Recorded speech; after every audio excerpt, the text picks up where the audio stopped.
Joining me now, as I say, is Ted O'Brien, Shadow Treasurer. Ted, thanks for your time. Good to be with you, Heidi. Look, the Treasurer says he's pretty relaxed about this leaked advice. Would you be? Well, I don't think the Australian people who are being taxed are all that relaxed. I don't think the Australian people who are told one thing by the government to now learn the opposite is come to fruition would be relaxed. Yeah, forgive me, I really don't care what Jim Chalmers thinks, but it's the Australian people who are paying the price of a spending spree on his part. They're the ones we should worry about. It is pretty obvious advice, isn't it, really, though? You're spending too much. You'll have to raise taxes to pay for it and stop banging on about unachievable targets. I didn't think there was any great mysteries in there, Ted. No, look, Heidi, you're right. The question is, why wouldn't Labor just be honest with the Australian people about this? I mean, why does it take a Treasury document, which Labor didn't want released, to expose something which is pretty obvious? I mean, Labor, this is the Albanese Labor government. They have increased Commonwealth spending by 17% the last 2 years. We're heading towards $1 trillion of debt this year. 10 years ahead of us, year after year will be a deficit. They are spending like it's going out of fashion. And of course, Treasury is saying, look, this is not sustainable. So either stop spending so much or you're going to have to increase taxes.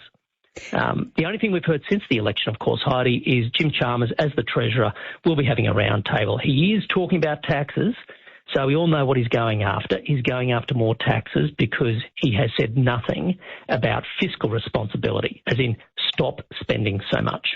What taxes do you think he has particularly in mind? And is there anything in these Treasury documents that give you clues on where Treasury is pushing them to? Well, one of the most worrying things is Labor will be introducing a new tax on superannuation. So this is where they'll be taxing unrealised capital gains. In other words, let's say you're a self-managed super fund holder. You invest in let's say a startup. The value of that startup goes up. You don't get any money. You haven't got any return yet, but the ATO, the tax office, is going to charge you. So you have to start paying tax on a theoretical return. That's their plan on superannuation. What this Treasury document is saying is Labor might wish to build on that tax. In other words, they might come after other assets. So not only a superannuation account, but does that mean if you've got a family trust, are they going to tax this theoretical gain before you have the money in the bank for a return? What about your principal place of residence? If the value of your house goes up, will you now get a tax bill? Because that's what they're doing with superannuation. So there are farmers who will have all of their assets tied up in a super fund. They're not cash rich. They don't have cash to be paying the tax office every year. Under Labor's superannuation plan, their super tax, they will be paying the tax office every year tax because the value of their property goes up.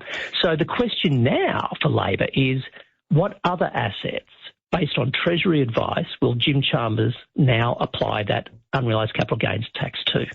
Do you have concerns that the GST is in scope, increasing the GST? Well, it's interesting you ask, because only a few weeks ago the Treasurer announced he would have a round table. Everything was on the table to be considered. Since then, they start taking things off the table. We've had very mixed messages about where they might want to go on the GST. They haven't been definitive, so who knows? The Treasurer might want to go there too. And here's the difficulty, Heidi. It takes a Treasury document that clearly was not meant to be released for us to even have this conversation, because unfortunately the Albanese government just isn't being straight with the Australian people. The Treasurer told Australia that the budget was in good nick. This Treasury document released today says it's not sustainable. They told Australians they're on track to build 1.2 million new homes. The Treasury document says, no, that's not going to be done. I mean, they make promises they can't deliver. They spend money they don't have. And they hide the truth because they don't have the solutions to fix the problems. Would it be fair to say you would have had roughly the same advice if the election had gone completely differently? Stop spending, raise taxes, stop banging on about unachievable things? Only in the part of the advice that would say, here is the status of the books you've just inherited from the Albanese government. I think that would have said the exact same thing, which is the economy is going in the wrong direction, productivity has been going backwards, growth is less than half of what it has been, and the Albanese government has increased spending 17% over the last 2 years, and spending to GDP has gone from 24% to 27%. All of that would have been the same because it would have been a statement of fact of where we're at today. Where it would have been different would have been Treasury basically would have said, well, you've got a different plan moving forward than Labor, and therefore as we look forward, here is what our advice is. Of course, we didn't win government, so who knows what that advice would have been, Heidi. But again, this is the problem. We've got $1 trillion of debt hitting us this year, and that is debt that will be paid by children of Australia and children who have yet to be born. This is the problem. This is intergenerational inequity. It is punishing young people, and it's 10 years of deficits we're looking forward to. Do you get invited to the round table at all? Yes, I have been invited, and I have told the Treasurer I shall attend. So let's see whether or not he is serious about adopting some sort of economic reform. But at this stage, we're only getting poorer and weaker as a country, Heidi. So let's see if the Albanese government's serious. What would your plan be in the room, to listen or to have input? Oh, certainly I won't be a passive bystander, but I certainly want to hear what people are bringing to the table. I mean, clearly the government doesn't have any idea what to do, which is why they're having this round table in the first place. It's not like they've gone out publicly and said, we're the government of the day, this is what we want to do, please give us your feedback. They've said the opposite. They've said, we don't know what to do, please come and give us your ideas. So, let's see what is brought to the table. But we're not there to rubber stamp, I can tell you that. We have a job to do, and that's hold this government to account. All right, 3 quick questions for you before we finish. The election in Tassie on the weekend, which way do you see that going? Oh, look, I think the Liberals will do pretty well. I mean, this is the election Tasmanians didn't really want to have, but Labor played games on this. So I'm hopeful that the Libs are going to go well. Election in Victoria next year. Your compatriots not travelling so well, according to opinion polls. Which way do you see that one going? Oh, look, I bemoan the situation Victoria's in right now. I was there a couple of weeks ago. The economy is an absolute mess, let alone what's been happening to the energy market. Things are only getting worse economically, and once the economy's sick, unfortunately, everything else is sick.